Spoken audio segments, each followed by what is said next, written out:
কেন আল্লাহর নাফরমানি করছো ভাইয়া? শেষ পর্যন্ত কোথায় গিয়ে থামবা? বাবা বলো, এই নাফরমান বলেন কোথায় গিয়ে থামবেন? শেষ পর্যন্ত দিন শেষে বা রাত শেষে কোনো একদিন দেখবেন আপনিও একা, আমিও একা। একা না?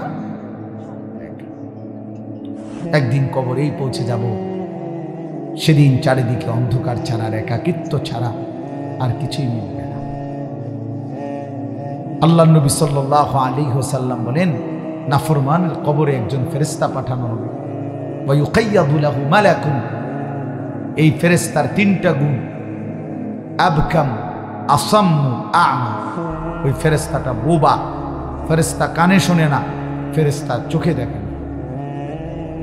এই তিন গুণে গুণান্বিত একজন ফেরেশতা নাফরমান পাপীর কবরে আসবে।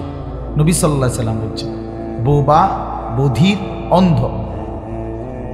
তখন আল্লাহ নবী সাল্লাল্লাহু আলাইহি ওয়াসাল্লাম বলেন, ইউদরাবু লাহু বিমিতরাকাতিন মিন হাদিদ। এই ফেরেশতা ওই নাফরমানকে এমন লোহার মুগুর, লোহার গুর্জ দিয়ে আঘাত করবে, দরবাতান বাইনা উযুনাইহি, তার দুই কান বরাবর মাঝখানে। ফায়াসিহু সাইহাতান, তখন সেই নাফরমান এত জোরে চিৎকার করবে, ইয়াসমাউহা মান ইয়ালিহি ইল্লা সাকালাইন, মানুষ এবং জিন ব্যতীত আল্লাহর সমস্ত সৃষ্টি এই বেঈমানের চিৎকার শুনতে। কি বুঝা ফুর্তি করতেছো ভাইয়া? হ্যাঁ, মানে আসলে কি বলো ভাই? রাগ হইও না, বলো কোথায় গিয়ে থামবা শেষ পর্যন্ত? বলো, একদিন তো একদিন থাইমা যাইবা, তুমিও আমিও। কোথায় গিয়ে থামবা? কোরআন শরীফে আছে, ইসরাফিল ফু দিলে মানুষ পাগলের মতো ছুটবে। কিয়ামত শুরু হলে তখন লোকের একজন আরেকজনকে জিজ্ঞেস করবে, আইনাল মাফা, পালাবো কোথায়? কাল্লা লা ওয়াজার, আল্লাহ নিজেই তখন বলে, না বান্দা, আজ আর কোথাও আশ্রয় নেই। ইলা রাব্বিকা ইয়াউমা ইদিনিল মুস্তাকার, সেদিন ঠিকানা, আশ্রয় শুধুই তোমার রব আল্লাহর নিকট। ইউনাব্বাউল ইনসানু ইয়াউমা ইদিন বিমা কদ্দামা ওয়া আখরা, আর সেদিন আল্লাহ তোমাকে জানাবে তোমার হায়াতে, তুমি বেঁচে থাকতে যা করেছো, তোমার মৃত্যুর পরে তোমার নামেও যা জমা হয়েছে। হ্যাঁ, যে ছেলেটারে তুমি চরিত্রহীন বানাইছো, আল্লাহর কসম, আল্লাহর কসম, ওই যতগুলো গুনাহ করছে নাফরমান, মনে রাখিস তোর আমল নামা তো লেখা হবে। কারে বিড়ি খানা শিখাইছো? তো মনে রাখো, ওইতে তোমার মরার পরও যখন বিড়ি খাবে, তোমার আমল নামার মধ্যে বিড়ির গুনাহ আসবে। কারে জুয়া খেলা শিখাইছো? কারে মদ খানা শিখাইছো? নেশা? কারে নারীর ফান্দে ফাঁসাইয়া দিছ? হ্যাঁ, তার গুনাহগুলোও তোমার আমল নামায় জমা। আবার যে কাউকে আল্লাহর দিকে ডাকছে, কোরআনের দিকে ডাকছে, নামাজের দিকে ডাকছে, আখিরাতের দিকে ডাকছে, সেই ডাকেও যারা ফিরে আসছে, ইনশাআল্লাহ আল্লাহর কসম, ওই মানুষগুলোর সমস্ত বন্দেগীর সওয়াব ওই আহ্বানকারীর আমল নামাতেও জমা হতে থাকে। হ্যাঁ, ইউনাব্বাউল ইনসানু ইয়াউমাইদিন বিমা কদ্দামা ওয়া আখরা, আলিমাত নাফসুম মা কদ্দামাত ওয়া আখরা, ওয়া নাকতুবু মা কদ্দামু ওয়া আথারাহুম। এসব একই অর্থ, সব এক কথা। এজন্য আজকে আমরা নিয়ত করি, রাত গভীরে, সময় খুব লম্বা করার দরকার নাই ভাইয়া, আমি সবার কাছে অনুরোধ করি, গুনার রাস্তা ছেড়ে দিন। আমিও, আপনি বলেন ইনশাআল্লাহ। নিজেরে বাপ কষ্ট করলেন বউ বাচ্চার লাইগা, কিন্তু শেষ বয়সে এই যে একটা কথা কইলাম, যে একটা টেলিভিশন, একটা নাচ গান, একটা গুনার জন্য স্বীকৃতি দিয়া আপনি দায়ুস হইয়া কবরে গেলেন, আমি কেমনে জান্নাতে যাইবেন? জীবনটাও কষ্ট করলেন, কবরেও কষ্ট পাইবেন, লাভ হলো কি? হ্যাঁ, সংসারের যিনি অভিভাবক, এই বেচারা সব সময় প্রয়োজনীয় জিনিস কম ভোগ করে, এটা নিয়ম। এই বেচারা লুঙ্গি ছিঁড়া, বেচারার গেঞ্জি ছিঁড়া, বেচারার কাপড় চোপড় সামান্য, ও বউ বাচ্চা, সংসারের সবার প্রয়োজন পূরণ করতে করতে আর থাকে না। তাহলে এখানে তো আমি সারা জীবন কষ্টই করলেন, কষ্ট করে আবার এদের নাফরমানির ব্যবস্থাও করলাম, তো এখানেও কষ্ট পাইলাম, কবরেও কষ্ট পাইলাম, তো কি পাইলাম আমি? খাসিরাত, দুনিয়াও বরবাদ হলো, আখিরাতও বরবাদ হলো। ওয়া খাসিরা হুনালিকাল মুবতিলুন। এজন্য বন্ধু চলেন, বাবা বয়স্ক যারা আছেন তাদেরকেও, অভিভাবক যারা, পর্দার আড়ালের যারা মা বোন আছেন তাদেরকেও বলি, এক মায়ের জিম্মাদারি যে কোনো মূল্যে সন্তানকে নামাজি বানানো। বাবার জিম্মাদারি, আপনার জীবনের পরিচয় এটা। আপনি এগুলো শুনাইয়েন না, যেমন ফোলা বিদেশ পাঠাইছি, সার্কি দেওয়াইছি, বিল্ডিং করে দিছি, বাজারে ভিট লইয়া দিছি, আমি নিজে থাকিয়া হুজুর দোহান ঘর করে দিছি। ইডি কইন, ইডি হুদ্দা, ধোকা, ফালতু কথা এগুলো। এগুলো তো দুনিয়াদার বলবে, মোমেন কেন এগুলো বলবে? মোমেন বলবে আমার ছেলে 5 ওয়াক্ত নামাজি, মোমেন বলবে আমার ছেলে বউ পর্দানশীল, আমার মেয়ে পর্দানশীল, আমার নাতি নাতি সব নামাজি। ইমানদার এটা বলবে, ইমানদারের এটা পরিচয়। আমার আব্বা মরবার সময় 25 জন আমার বাবার বংশধর, 5 ভাই 3 বোনের জিফুত মিল্লা, ভাই বোন মিল্লা, আমরা 25 জন আল্লাহর কোরআন পড়তেছিলাম ঘরে। আব্বার শেষ অবস্থা, এই সময় আব্বা ইন্তেকাল করছে। খালাস, মারে বলছি, মা কান্দেন না। ফেরেশতা একটু পরে জিজ্ঞাসা করবে, আব্বারে মার রব্বুক, আলী আশরাফ, তোমার রব কে? আমার বাবার নাম আশরাফ, যে আমার নামে দেখেন না আশরাফি, তো তোমার রব কে? আমার আব্বা বলবে, ফেরেশতা ওই যে উপরে যে 25 জন যার কোরআন পড়ে উনি আমার রব। দেখো গিয়া, আমি না কবরের মাটিতে আসছি, আমার ফ্যামিলি উপরে কোরআন শরীফ পড়তেছে, গিয়ে দেখো আমি রব চিনবো না কেন? কি কবে না রব চিনবো না কেন? রব চিনেছি বলেই তো পুরা খানদান আল্লাহর কোরআনের জন্য ওয়াকফ করে দিয়েছে। রব চিনবো না কেন? আলহামদুলিল্লাহ। তো আল্লাহ তাআলা আপনাদেরকেও আমাদের সকলকে মাফ করে দেন। আমরা সবাই ফিরে আসা উচিত আল্লাহর দিকে। তুবু ইলাল্লাহি জামিআন আইয়ুহাল মুমিনুন লাআল্লাকুম তুফলিহুন। আল্লাহ বলেন, আমার ইমানদার বান্দা সকলেই তওবা করে আমি আল্লাহর দিকে ফিরে আসো, তাহলেই একমাত্র সফল হবে, কামিয়াব হবে, জান্নাতি হবে। আনিবু ইলা রাব্বিকুম ওয়া আসলিমু লা, তোমরা সকলেই আল্লাহর দিকে ঝুঁকে পড়ো, আল্লাহর কাছেই নিজেদেরকে আত্মসমর্পণ। আল্লাহ কোরআনে বলছে, বহু আয়াত আল্লাহ বলছে, বান্দা আমার দিকে ফিরো, আমার দিকে ফিরো, আমার কাছে আসো, আমার কাছেই শান্তি, আমার কাছেই সুখ, আমার কাছেই স্বস্তি, আমার কাছেই নিরাপত্তা। আল্লাহ আমাদেরকে বুঝ দান করে।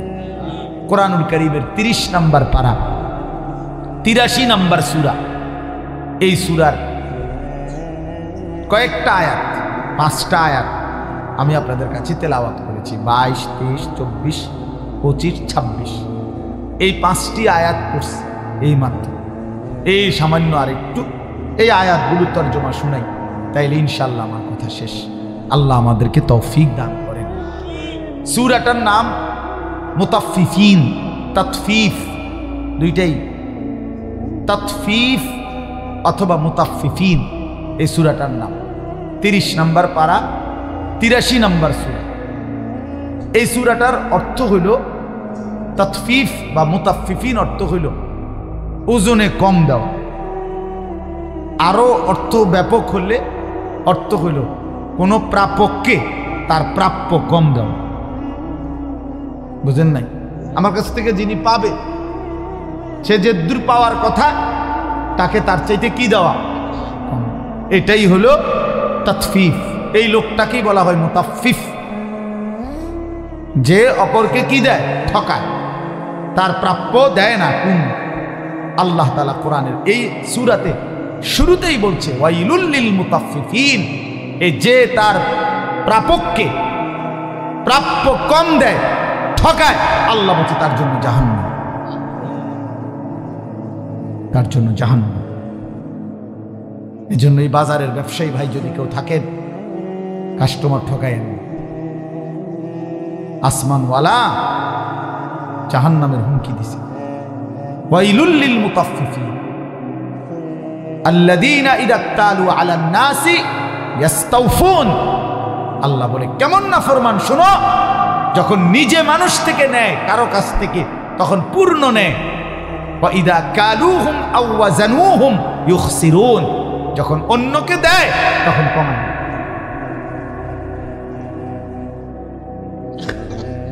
একদম ভাঙ্গা বলছে আল্লাহ, আলা ইয়াযুন্নু উলাইকা আন্নাহুম মাবউসুন। আল্লাহ বলে এরা কি ভাবে না যাদেরকে হাসরের ময়দানে উঠানো হবে? কেমনে বলে আল্লাহ ডাইরেক্ট, এই নাফরমান তুই কি বুঝছ না তুই যে হাসরের ময়দানে উঠবি? কামটা কি করলি? কেমনে মানুষকে ঠকাইলি? কেমনে অন্যের উপরে জুলুম করলি? এই জন্য 1 নাম্বার কথা এটা, কাউকে তার প্রাপ্য ঠকাবেন না।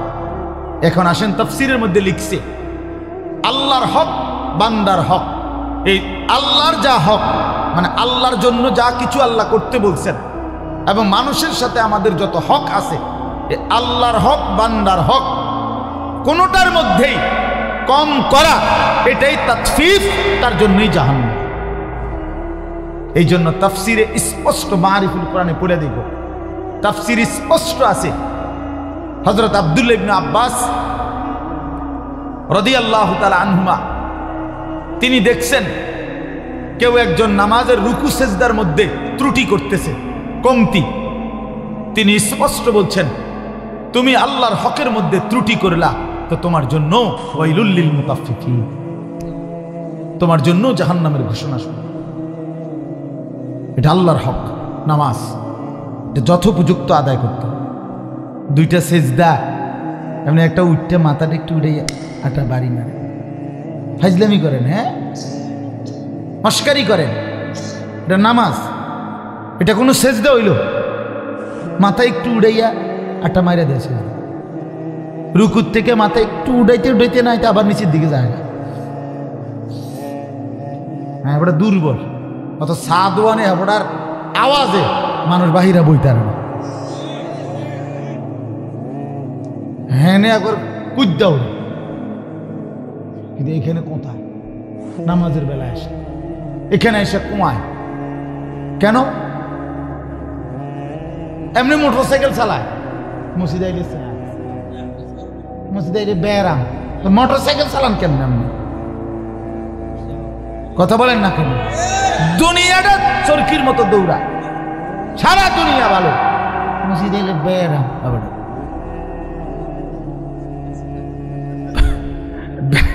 বেড়াম আমার দর।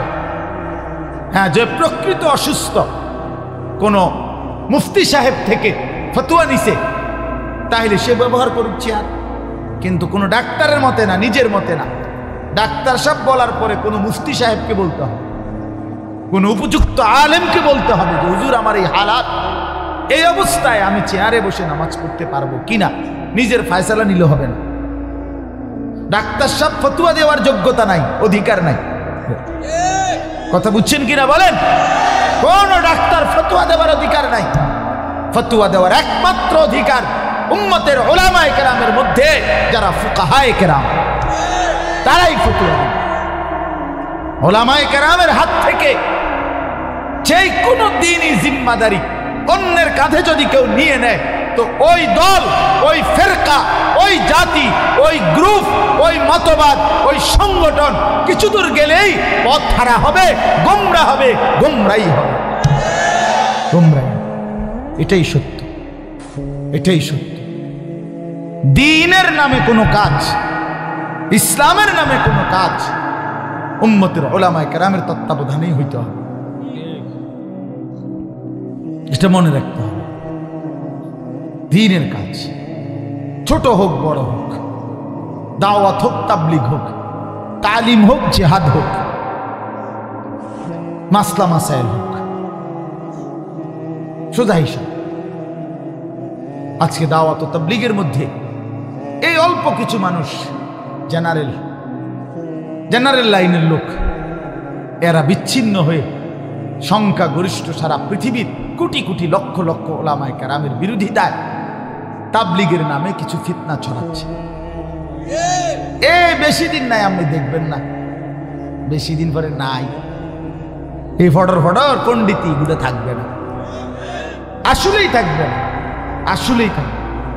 1450 বছরের ইতিহাসে উম্মতের সংখ্যাগরিষ্ঠ ওলামায়ে কেরামের বিরোধিতা করে কোন ফেরকা, কোন মতবাদ পৃথিবীতে ইসলামের নামে প্রতিষ্ঠিত হয়ে টিকে থাকতে পারে নাই, পারে নাই, পারবেও না।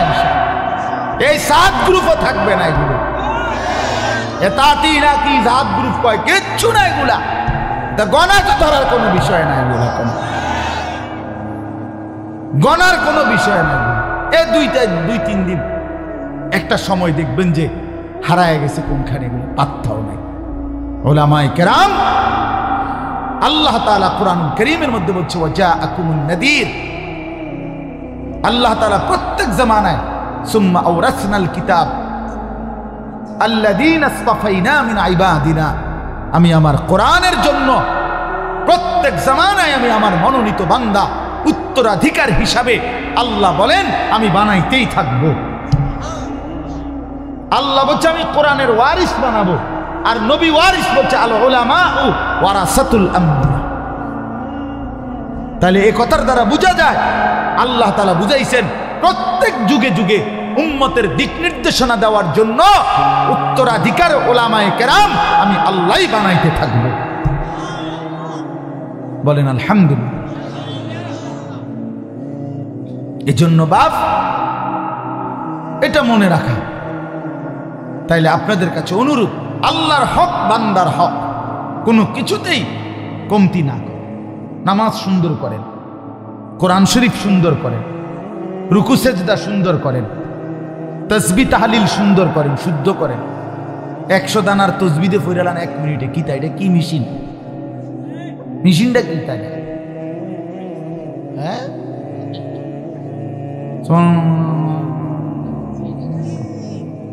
আলহামদুলিল্লাহ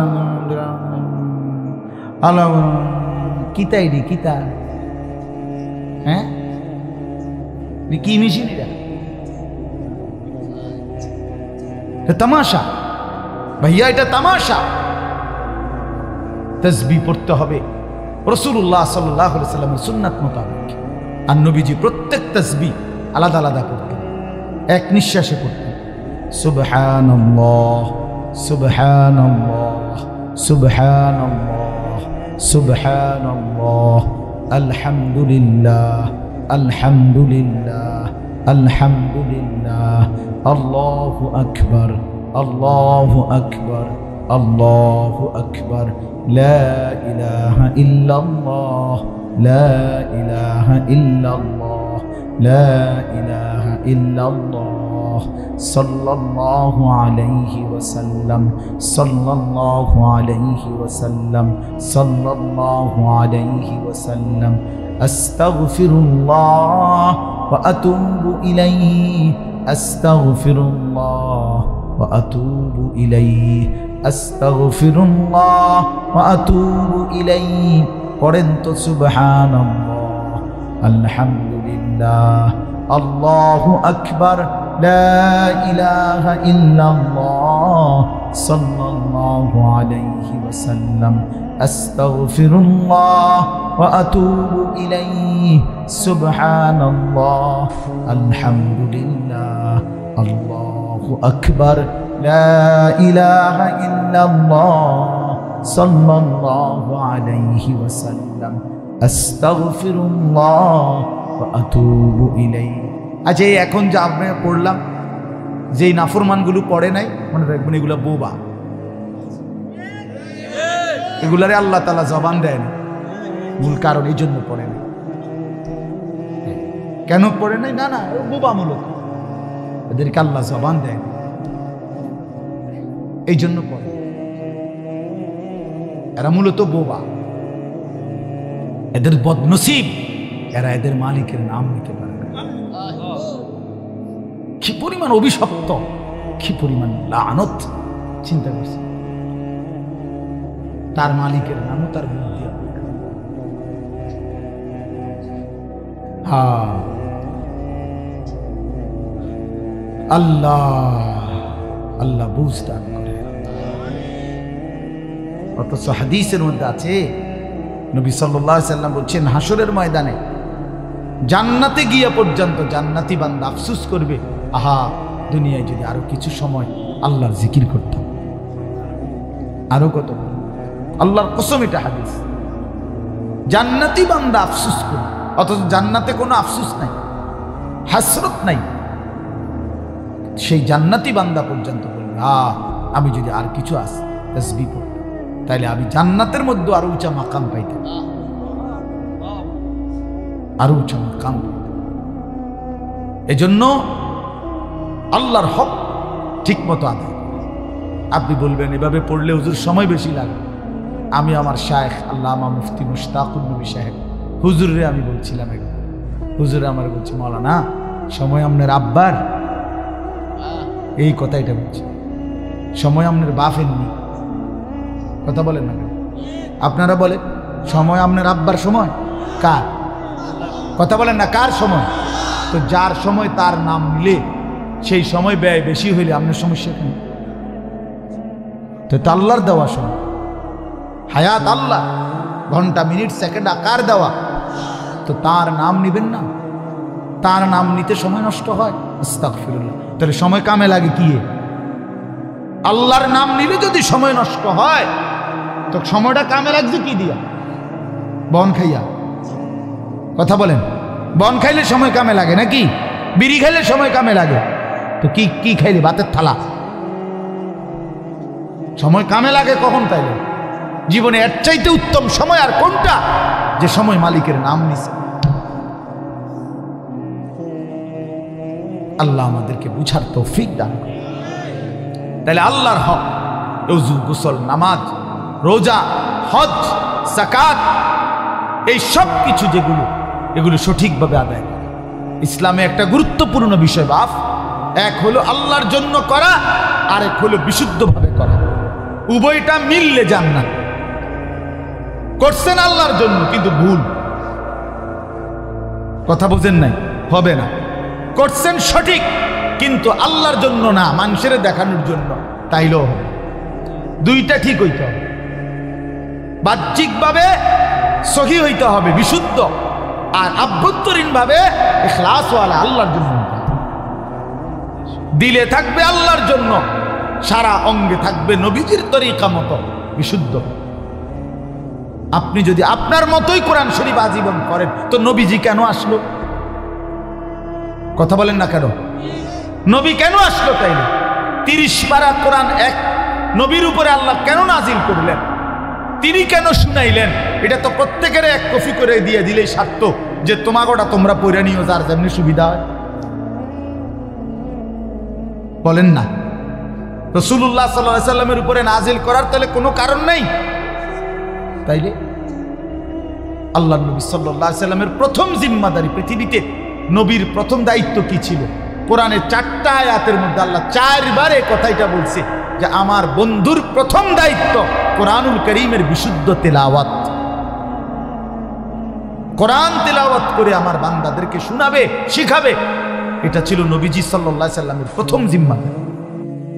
এজন্য যার কোরআন শরীফ অশুদ্ধ, নবী পাক সাল্লাল্লাহু আলাইহি সাল্লামের সাথে তার কোনো সম্পর্কই নেই, সম্পর্কই নেই। হ্যাঁ, এটা সাফ বললেন। ওরা অশুদ্ধ ব্যক্তি, কোরআন শরীফ অশুদ্ধ, যার আপনার কিসের সম্পর্ক নবীজির সাথে? তার 23 বছরের, আচ্ছা নবী সাল্লাল্লাহু আলাইহি সাল্লামের 23 বছর নবুয়তের জীবন কয় বছর? কোরআন ছাড়া কোন দিন ছিল বলেন ভাই? কোরআনবিহীন কোন দিন? তাইলে তিনি কোরআন শুনান নাই, কোরআন পড়েন নাই, কোরআন পড়ান নাই, কোন দিন? তাহলে যেই কোরআন তার পুরো 23টা বছর ধরে ছিল, আপনি সেই কোরআনে পড়তে পারেন না, সেই কোরআনের সাথে আপনার সম্পর্ক নাই, সেই কোরআনের তিলাওয়াতই করতে জানেন না, আপনি কিসের নবীর উম্মত? কোন নবীর আশিক আমনে না কইতেন পারেন? আপনি কিসের আশিক? আশিক মানে এমনি ডোলন হয়ে থাকে, গজলের তালে তালে ডোলা, এর নাম আসে। 23 বছরের আল্লাহর নবী সাল্লাল্লাহু আলাইহি সাল্লামের এই পুরা জিন্দেগি এর বিনিময়ে শুধু এই বিরিয়ানির ফুটলা আর এক প্লেট খিচুড়ি আর 2টা জিলাপি। হ্যাঁ, এটা ইনসাফ, এটা ইনসাফ। এই পরিমাণ তায়েফে পাথর ঝরাইলেন যিনি, পাথরের আঘাতে সারাটা শরীর যিনি রক্তাক্ত করলেন, পায়ের জুতা মোবারক পায়ের তালুর সাথে লাইগা গেছে জমাট রক্তে। আল্লাহর নবী সাল্লাল্লাহু আলাইহি সাল্লাম পেটের ক্ষুধায়, পেটের মধ্যে কষ্টে পেটে পাথর বাঁধছেন, দান দান শহীদ করা রক্ত ঝরিয়ে উহুদের ময়দানে বেহুশ হয়ে ঘন্টার পর ঘন্টা পড়েছিলেন। ঘরের চুলায় 3 মাস আগুন জ্বলে নাই, রান্না করা খাবার খান নাই 3 মাস টানা। আল্লাহর কসম হাদিস যে নবী তায়েফের পাথরের আঘাতে রক্ত ঝরাইলেন, ক্ষুধার কষ্টে পেটে পাথর বাঁধলেন, সারা রাত উম্মতের জন্য। আম্মা জান আয়েশা বলছে, দিনের পর দিন আমি দেখছি নবী সারা রাত উম্মতের জন্য এশার পরে দাঁড়াইতেন, ফজরের আজান পর্যন্ত চোখের পানি ফেলে কাঁদতেন আর দোয়া করতেন। এত চোখের পানি, এত রক্ত, এত ক্ষুধার কষ্ট বিনিময়ে 1 প্লেট খিচুড়িরা। এই ছিল নবীজির এই 23 বছর। এর বিনিময়ে আমরা এই দিলাম। আমগো দোকানে পাঠে, আমগো ঘরে মাঝে মধ্যে 2-1টা অনুষ্ঠান, এই 20 মিনিট 30 মিনিটের একটা অনুষ্ঠান আর সামান্য একটু খানা দানা, এই খালাস। রাসূলুল্লাহ সাল্লাল্লাহু আলাইহি ওয়াসাল্লাম ইনসাফ করেন ভাই, ধাক্কাধাক্কি না, ধাক্কাধাক্কি না। আল্লাহর কসম আমি ধাক্কাধাক্কির মানুষ না, আমি পছন্দ করি না, আমি কারো অকল্যাণ চাই না। কিন্তু আমার বুঝানোর বিষয়টা হলো, এত বড় মহান নবী, এত বড় শ্রেষ্ঠতম রাসূল, হোসনে ইউসুফ দামে আইসা ইয়াদে বাইদাদারি আচে খুব আহমাদারান তু তনহা দারি। আল্লামা ইকবাল বলছে, ও নবী মুহাম্মদ, 1.25 লক্ষ আম্বিয়ার যত গুণ আছে আপনার মাঝে যদি তালাশ করি, একা বন্ধু সব আপনার মাঝে খুঁজে পাই। এত বড় রাসূল, 1.25 লক্ষ নবীর সমস্ত সিফাত আল্লাহ তাআলা যার মধ্যে দিয়েছেন। ও খালিকিয়ত মে বেমিসাল, ये हुस्न सूरत में बेमिसाल। আল্লাহ যেমন সৃষ্টিকর্তা হিসাবে তুলনাহীন, এই মুহাম্মদ সাল্লাল্লাহু আলাইহি সাল্লাম সৌন্দর্য এবং গুণাবলীতে তুলনাহীন। ইনি সৌন্দর্য অসাধারণ, আভ্যন্তরীণ গুণাবলীতেও অসাধারণ। এত বড় দামি রাসূল, এত বড় শ্রেষ্ঠ নিয়ামত আল্লাহ আমাদেরকে দিয়েছেন। এই বিনিময়ে নবী সাল্লাল্লাহু আলাইহি সাল্লামের প্রতি আমাদের এইটুকু জিম্মাদারি। বলেন বাবা, এটা ইনসাফ? এটা ইনসাফ? মাথার চুল থেকে পায়ের নখ পর্যন্ত সুন্নাতের কোনো নমুনা নাই। ঘরের সামনের রুম থেকে ভিতরের রুম পর্যন্ত সুন্নাতের কোনো নমুনা নাই। জিন্দেগির কোনো জায়গা কোনো দিন সুন্নাতের নমুনাও নাই। খানার আগে কোন দোয়াটা পড়তে হয় কদুর এটাও কইতে পারে না। হায় হায় মুসলমান, বাথরুমে ঢুকতে দোয়াটা কি এটাও কদ্দুর কইতে পারে না। মসজিদে ঢুকতে কোন দোয়াটা পড়তে হয় এটাও জানে না। ঘরে ঢুকতে ঘর থেকে বের হইতে কোন দোয়াটাও পড়তে হয় উম্মত এটাও জানে না। এই এত 40, 50, 60 বছরে একটা দোয়াও পড়তে পারেন না নবীজির শেখানো। আপনি কেমনে দাঁড়াইবেন নবীর সামনে? ওই বাপ বলেন না, কেমনে দাঁড়াইবেন? ওরে বাবা বলেন না, কেমনে দাঁড়াইবেন? যে মুখে বিড়ি সিগারেট, এই দুর্গন্ধওয়ালা মুখ নিয়ে নবীজির সামনে কেমনে দাঁড়াইবেন? বলেন চাচা, আপনি বলেন কেমনে দাঁড়াবেন? আল্লাহর নবী সাল্লাল্লাহু আলাইহি ওয়াসাল্লাম 1 সেকেন্ডের জন্য দুর্গন্ধ পছন্দ করতেন না। চির সুগন্ধিময় ছিল নবী সাল্লাল্লাহু আলাইহি ওয়াসাল্লাম। 24 ঘন্টা যিনি সুগন্ধিময় ছিলেন, মিশকের ঘ্রাণ বের হতো। আল্লাহর নবী সাল্লাল্লাহু আলাইহি ওয়াসাল্লাম কখনোই তিনি দুর্গন্ধ পছন্দ করতেন না রে বাপ। ওলামায়ে কেরাম আপনি জিজ্ঞেস করে দেখেন, নবী সাল্লাল্লাহু আলাইহি ওয়াসাল্লাম বলছে 3টি জিনিস দুনিয়াতে আমার সবচেয়ে প্রিয়, এর মধ্যে 1 নাম্বারটাই হচ্ছে আতিব, আতর, সুগন্ধি। কয়টা? কয় নাম্বার? 1 নাম্বার আতিব। একদিন জুমার নামাজে সাহাবায়ে কেরাম নবীজির খুতবার সময় সাহাবায়ে কেরামের মধ্যে কারো একজন থেকে ঘামের গন্ধ নবী সাল্লাল্লাহু আলাইহি ওয়াসাল্লামের নাকে লাগছে। আল্লাহর নবী সাল্লাল্লাহু আলাইহি ওয়াসাল্লাম বলছে গুসলুল জুমআতি ওয়াজিবুন আলা কুল্লি মুহতালিম, প্রতিটি প্রাপ্তবয়স্কের জন্য জুমার দিন গোসল করা বাধ্যতামূলক। এত এত গুরুত্ব দিচ্ছেন তিনি। সামান্য নবীজি বলছেন যে ব্যক্তি পেঁয়াজ রসুন কাঁচা খেয়ে সে যেন আমাদের মসজিদে না আসে, তার এই গন্ধ কষ্ট হয় আমাদের ফেরেশতাদের, ইমানদারদের। সেখানে পেঁয়াজ রসুনের গন্ধ যদি কষ্টকর হয় তো বিড়ি সিগারেটের গন্ধ? হ্যাঁ, কথা বলেন না কেন? আমি তো এই জন্য বলি, পৃথিবীতে ওই মহিলা, ওই স্ত্রী যার স্বামী বিড়ি সিগারেট খায়, এই মহিলার জন্য তার জীবনের সবচেয়ে বড় অভিশাপ তার জামাই ওই বেড়া বিড়ি সিগারেট খায়। কারণ এই বেটি বছরের পর বছর এই দুর্গন্ধ সহ্য করে জীবনটা কাটাইতেছে। এই মহিলার জীবনের অভিশাপিত, অভিশপ্ত এই মহিলার জীবনটা। এই বেচারি কষ্ট করতে আছে আজ এতটা বছর এই দুর্গন্ধওয়ালা বেড়ার লগে জীবনটা কাটাইতেছে। এরপরেও যদি কারো শরম হয় তো সে ছেড়ে দেবে। আর নইলে না, হুজুর আমনে একবারে দরকার হইলে জামা খুইলালাম, হ্যাঁ আমি আমারটা তা আছে তো ঠিক আছে বাবুরে, আর কারে আর কি এদিকে অন্যান্য কোন হালাই। এতটুকু বিবেক দিয়া ভাবেন, নাহলে যুক্তি দেন, একজন যুক্তি দেন, এর পক্ষে একটা যুক্তি দেন, এটার কোনো কল্যাণ, এটার কোনো মঙ্গল আপনি বল, আমি মেনে নেব, আমি শুনবো। একটি লাভ বলে। আগুন কোরআন শরীফে আছে, কোরআন শরীফ বাইর কর,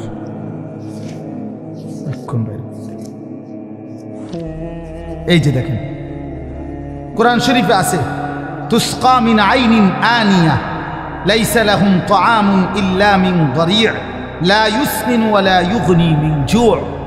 আগুনে উত্তপ্ত কাঁটাযুক্ত খাবার জাহান্নামীকে খাওয়ানো হবে, যেটা আগুনের কারণে এর মধ্যে না কোনো পুষ্টি আছে, না কোনো ক্ষুধা নিবারণ আছে। ঠিক বিড়ি সিগারেট এমন, এটার মধ্যে কোনো পুষ্টিকর কিছুও নাই, এটার মধ্যে ক্ষুধা নিবারণেরও কি নাই, কিছু নেই। এটার দ্বারা কি ভোগ যায়, পেটের ভোগ কমে? এটা দ্বারা কি শারীরিক কোনো পুষ্টি কিছু হয়? এটা জাহান্নামীদের খাবার। এই যে কোরআন শরীফে আছে মিয়া, লা ইউসমিনু ওয়া লা ইউগনি মিন জু'।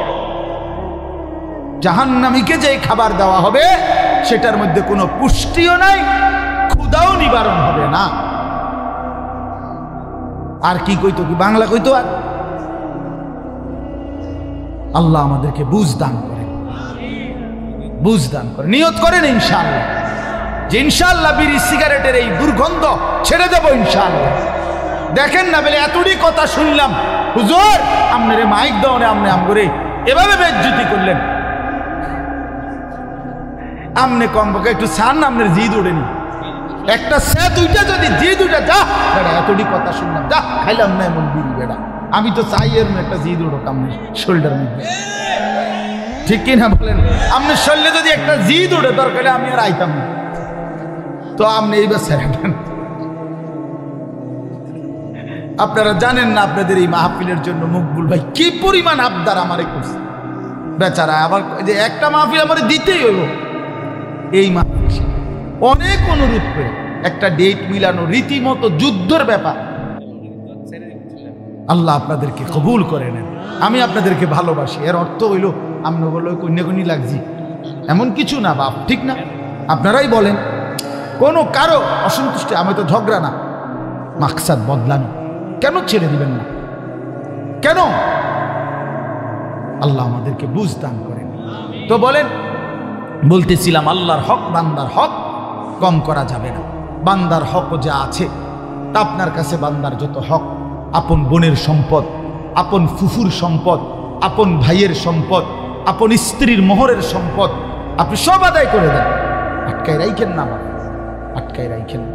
ওই মানুষ একেবারে নিকৃষ্ট, মানুষের মধ্যে একদম নিকৃষ্ট খারাপ লোক ওই ব্যক্তি যে আপন জনের হক মায় রাখা।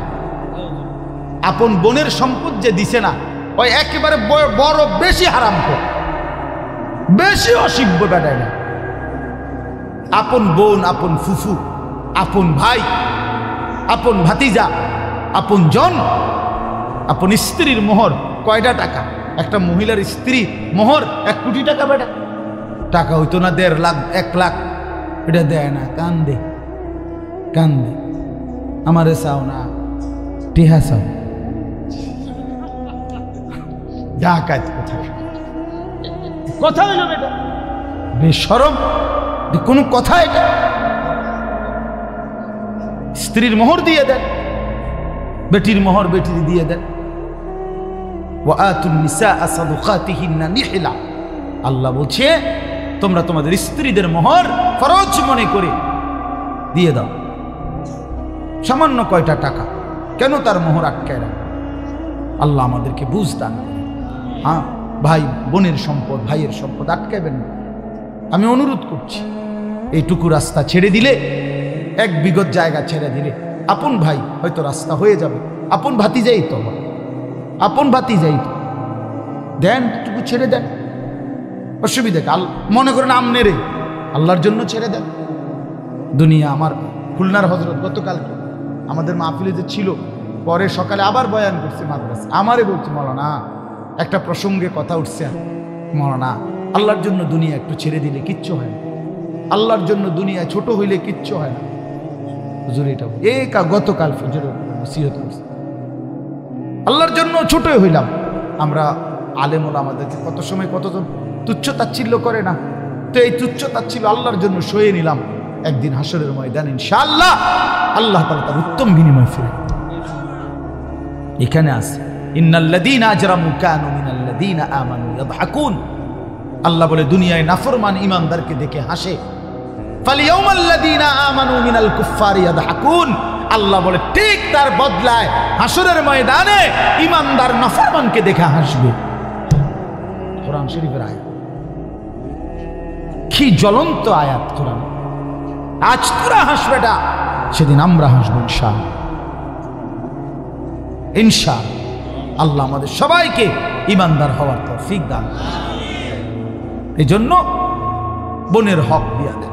অনেক মানুষ আছেন আপনারা, আপন বোন বাবা মারা যাওয়ার পরে আজও তার সম্পত্তি দেন নাই, বোন দুঃখে দুঃখে কাঁদে, অভিশাপ দেয়, লানত দেয়, দেয় না, দেন।